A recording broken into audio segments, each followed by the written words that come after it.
Krishna's color key. Let's talk, let's chat and let's enjoy.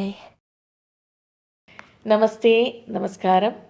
Krishna സ്കൂളിലേക്ക് എല്ലാവർക്കും സ്വാഗതം. ഇന്നത്തെ വിഷയം ഒരു സോങ് ഞാൻ എടുത്തു വെച്ചിട്ടുണ്ട്.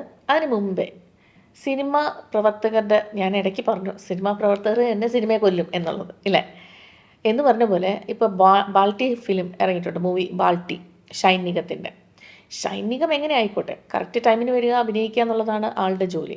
കാര്യം എല്ലാ അഭിനയിക്കുന്നവരും അല്ല അഭിനേതാക്കളും ചിന്തിക്കേണ്ടതൊന്നാണ്. നമ്മൾക്കൊരു സിനിമ കിട്ടുമ്പോൾ നമ്മൾ കറക്റ്റ് ടൈമിൽ വന്ന് അഭിനയിക്കുക, അത് വിജയമാക്കി മാറ്റുക. കാരണം പ്രൊഡ്യൂസറും ഡയറക്ടറും ഉണ്ടെങ്കിൽ മാത്രമേ ഒരു സിനിമയുള്ളൂ, ഒരു സിനിമ ഉണ്ടെങ്കിൽ മാത്രമേ അഭിനേതാക്കളുള്ളൂ. ഇപ്പോൾ കഴിഞ്ഞ ദിവസം മോഹൻലാൽ പറയുന്നുണ്ടായിരുന്നു, എനിക്ക് ഒത്തിരി ക്യാരക്ടേഴ്സ് തന്ന എല്ലാ പേരോടും നന്ദി പറഞ്ഞിട്ടുണ്ട്. കാര്യം ഒരു ലിറിസിസ്റ്റ്, ഒരു രചന അല്ലെ സ്ക്രിപ്റ്റ് റൈറ്റർ ഇവരൊക്കെ ഉള്ളതുകൊണ്ടാണ് ഞാനും ഉള്ളത് എന്ന് മോഹൻലാൽ ഒരു സദസ്സിൽ പറയുന്നുണ്ടായിരുന്നു. എന്ന് പറഞ്ഞ പോലെയാണ് എല്ലാ ആക്ടേഴ്സും നന്നായി ചെയ്താൽ ആ സിനിമ നല്ലൊരു വിജയമായിരിക്കും. ചിലപ്പോൾ അതിലെ കഥയായിരിക്കും നല്ല വിജയം, പക്ഷെ അതിലും നല്ല റോൾ ഉണ്ടെങ്കിൽ നല്ല രീതിയിൽ ഈ ആർട്ടിസ്റ്റുകൾ വർക്ക് ചെയ്യണം, നന്നായിട്ട് അഭിനയിക്കണം.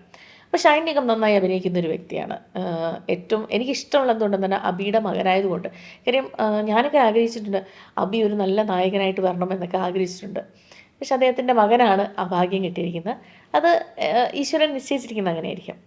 പക്ഷെ ഞാനിപ്പോൾ പറയാൻ ഉദ്ദേശിക്കുന്ന കാര്യം എന്തുണ്ടെങ്കിൽ അദ്ദേഹത്തിൻ്റെ സിനിമ ഇപ്പോൾ ഇറങ്ങിയിട്ടുണ്ട്, പോസ്റ്റർ എല്ലാവരും വലിച്ചു കയറും. അതെന്തിനാണ്, എന്തിനു വേണ്ടിയിട്ടാണ് ഇത് ചെയ്യുന്നത്? ഒരു സിനിമ ഓടണമെങ്കിൽ പോസ്റ്റർ കണ്ടായിരിക്കും ചിലപ്പം ആളുകൾ കയറുന്നത്.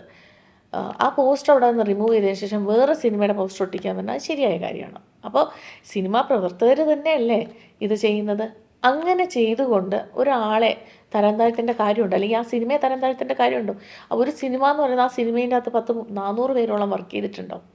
അപ്പോൾ 400 പേർക്കും ഈ പറയുന്ന പ്രൊഡ്യൂസർ പൈസ കൊടുത്തിട്ടുണ്ട്.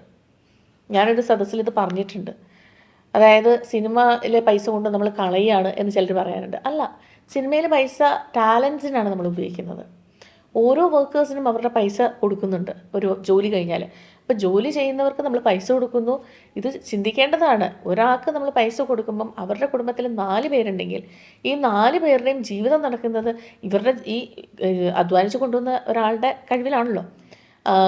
ഫീസ് അടയ്ക്കുന്നത് അവരുടെ പ്രൊഡ്യൂസർ കൊടുത്ത പൈസയിലായിരിക്കാം, കല്യാണം നടത്തുന്നതിലായിരിക്കാം, വീടുണ്ടാക്കുന്നതിലായിരിക്കാം, വീട് പാല് കാച്ചുന്നതിലായിരിക്കും. അപ്പം അങ്ങനെ ഒരുപാട് കാര്യങ്ങൾ, അല്ലെങ്കിൽ നമ്മളുടെ ഡെയിലി ഒരു ഭക്ഷണം കഴിക്കുന്ന പോലും ഈ പറയുന്ന ഒരു അധ്വാനത്തിൻ്റെ ഫലമായിട്ടാണ് അല്ലേ. അപ്പോൾ അങ്ങനെ അധ്വാനിക്കണമെങ്കിൽ നമുക്കൊരു ഫീൽഡ് ഉണ്ടാവണം. ആ ഫീൽഡ് എന്ന് പറയുന്നത് ഒരു പ്രൊഡ്യൂസറും ഡയറക്ടറും കൂടെ ക്രിയേറ്റ് ചെയ്യുന്നതാണ് ആ ഫീൽഡ് എന്ന് പറയുന്നത്. അപ്പോൾ ഈ സിനിമയെ ഉയർത്തിക്കൊണ്ടുവരേണ്ടതാണ് നമ്മളെല്ലാവരും ചിന്തിക്കേണ്ടത്.